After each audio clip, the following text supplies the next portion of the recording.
No. You okay? Yeah. Okay, so now what we want to do is, birds have tails, even though not all of us notice them.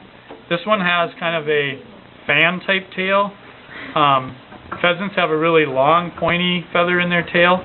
But what we want, all these fan type feathers in this tail are anchored into a part of the bird that's a fleshy muscle called the pygiostyle. And what we want to do is we want to get as much flesh or muscle out of there. Birds can raise their tails, spread their tails, peacocks, turkeys, they can do all kinds of things. So their tail has attached, those tail feathers are attached to a lot of muscle in the tailbone. And we want to clean as much of that out of there as we can without making any holes in the hide. So when I invert this tail and I look at it, all I see, I don't see a whole lot that looks like I could cut it off. And if I do cut it off like this, and this is what you do not do, you never take your scissor and just cut like this.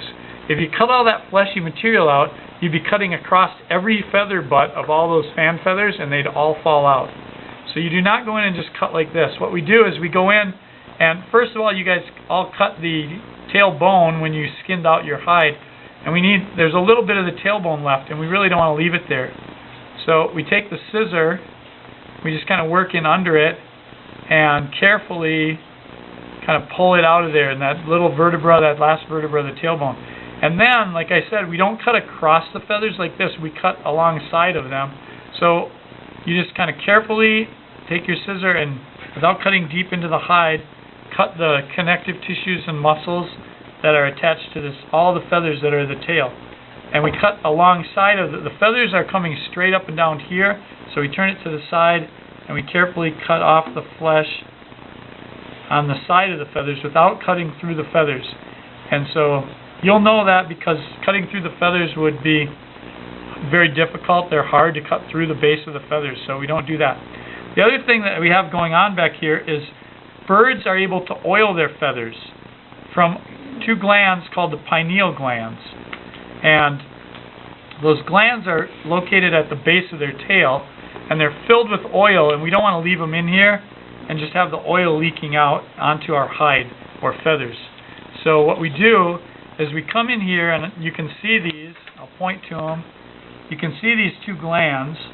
They access these glands full of oil from the outside, put it on their beak or bill, and then preen all their feathers so they're waterproof. So their protection is always waterproof. What we're going to do is take our scissor and just push down on those glands and just carefully, and you see the oil come out of them as soon as you cut on them. We're just going to cut the tops or half of those off so that all that oil comes out of there. And then that oil can be washed out, absorbed. If we're going to wash our hide lately, it's not a concern. If your hide is clean enough so it doesn't need to be washed, you want to make sure that you took that oil out of there and put some borax on it.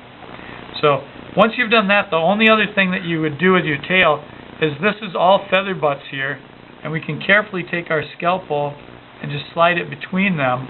And we don't need to do that very deep or very much. All it does is separate them so that if you are separating the feathers in the tail for the mount, they'll tend to dry separated instead of drying with flesh pulling them aside or arranging them differently. And once we've done that, then the tail is all clean and we're finished with the tail.